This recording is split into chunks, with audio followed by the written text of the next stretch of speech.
you all and welcome back to Blind News.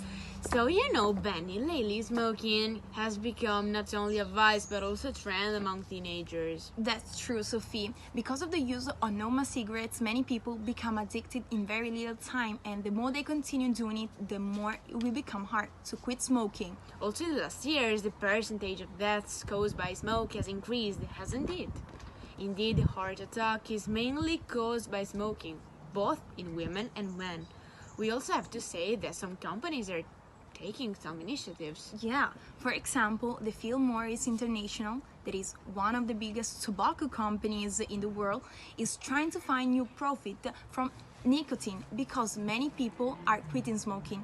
Also, the product they are creating will reduce the risk for smokers and will remove combustible cigarettes. That means that the tobacco won't burn from the world. This venture has already started and it's called Smoke Free Future Project. The product they come up with is IQOS, which heats tobacco without burning it. You're absolutely right. I had heard of it too. But what about electronic cigarettes? They are becoming more and more popular because they are electronic devices that simulate tobacco smoking. Did you know that? No, I didn't. Tell me more. Well, the inventor's name is the engineer Hon Lik, and he created the first prototype of an e-cigarette because his father smoked a lot and needed a way to make him stop. He was suddenly diagnosed with lung cancer. When he started, it wasn't about being cool. He worked in the fields, and it was a way to relieve exhaustion and loneliness. Wow, that's very different from today. You got the point. So he tried nicotine patches, but he still missed the ritual of smoking. His son understood that he needed a device that delivered nicotine to the human body more like a cigarette. So let's see how this embryo of the electronic cigarette worked.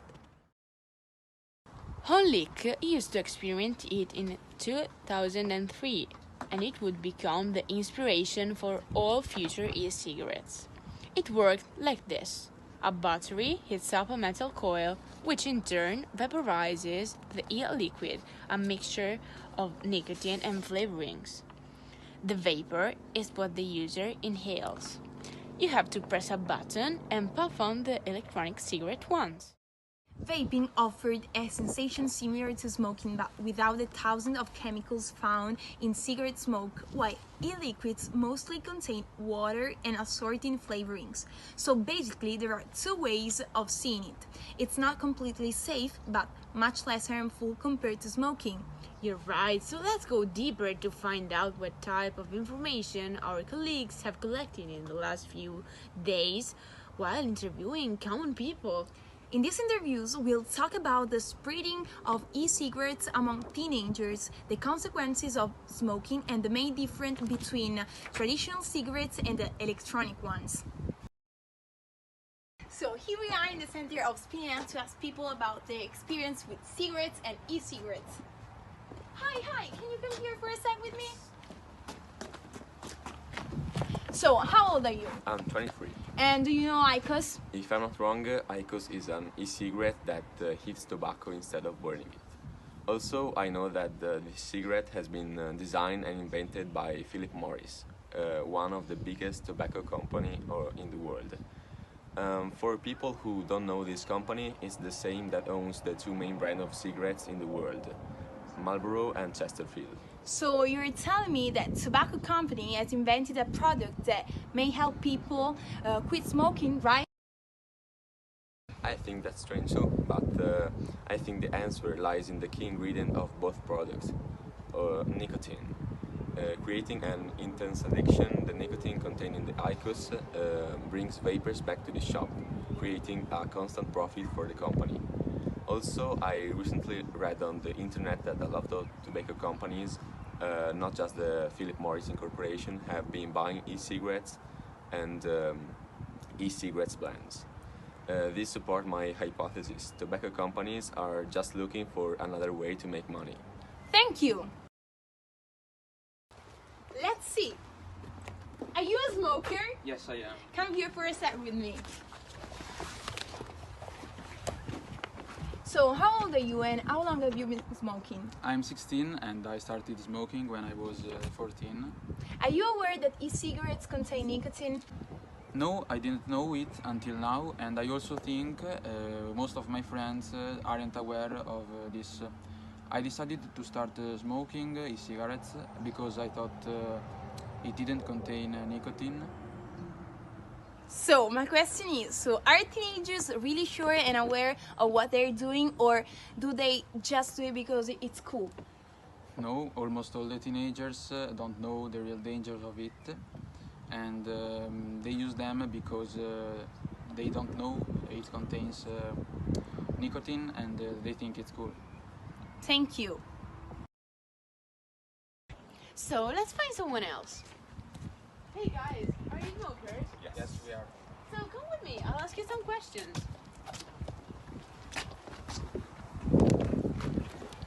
So what are you smoking? We are smoking a Juul Why have you chosen this type of e-cigarette?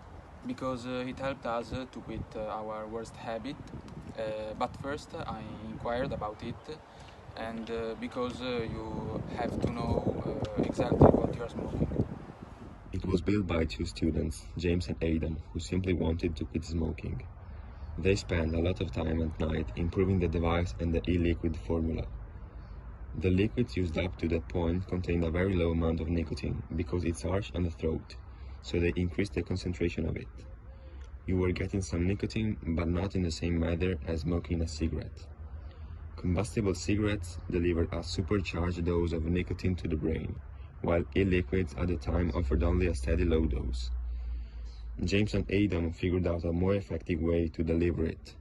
Thanks to the mixture with some particular ingredients called nicotine salts, they were able to distribute nicotine in just the same way that it occurs in regular cigarettes. These nicotine salts contain benzoic acid, which makes the nicotine less harsh when inhaled as a vapor. So are you saying that its inventors carefully designed Juul to deliver on a per puff basis an amount of nicotine that's comparable to a cigarette? Yes.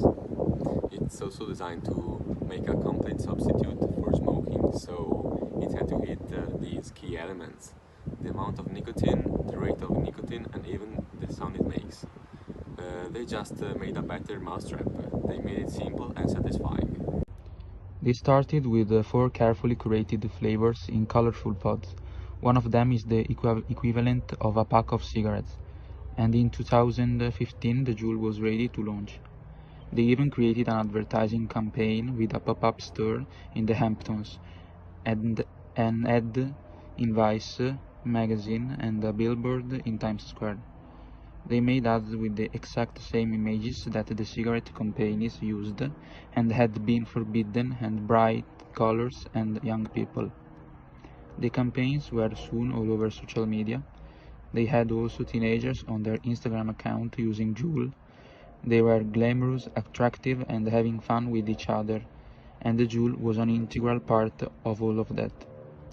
But it was intended to be only for adult smokers. They received some criticism about the campaign, so they decided to pull it quickly. It ran for less than 6 months, but it may have been too late. So what about it among teenagers? So it spreads very quickly, mainly because of the social network. Teenagers see people using Juul and simply want to try or to smoke this. They think it's just vapor. The first time it may make you feel a little lightheaded and make you cough, but you see your friends keep doing it and you want to be like them. Hardly anyone inquires about the risks before trying it. But why do they do that? I think that's also because you can even feel the buzz you normally feel when you smoke a cigarette. But the more pods you smoke a day, the longer space between you're gonna get a buzz. That's how you become addicted. It also has a clean design like Apple products, and it's very easy to hide because it's really small. so teenagers can keep a jewel in their sleeves or in their back pocket, their sweatshirt pocket, and I know a lot of girls also hide it in their bra. For this reason, students are even able to vape in the classroom undetected or in the school toilet because it doesn't stink. So today we have the pleasure of have here two young experts of health environment. Benedetta and Sophie. So even though we don't have decades and decades of studies on e-cigarettes behind us, we can still compare the effects, the long-term effects of e-cigarettes and normal cigarettes. Yeah, that's right. Unlike with combustible cigarettes, we don't have many years of research on e-cigarettes. So we know very few about them, and we still don't know if their consequences are harmful. Some scientists started doing research on the toxicity just 6 years ago. They found lead in the liquids of e-cigarettes, which impacts the IQ in young people and can be toxic. They also found manganese, which is related to Parkinson's disease that brings neurological effects. So if the choice is between e-cigarettes and fresh air, choose fresh air. But if the choice is between e-cigarettes and smoking, choose e-cigarettes. That's all. So welcome back to Blind News. These are the pros and the cons of smoking. The cons are the money part, the health, and being addicted. And the pros are being cool. Being cool. Who wrote that? Don't smoke!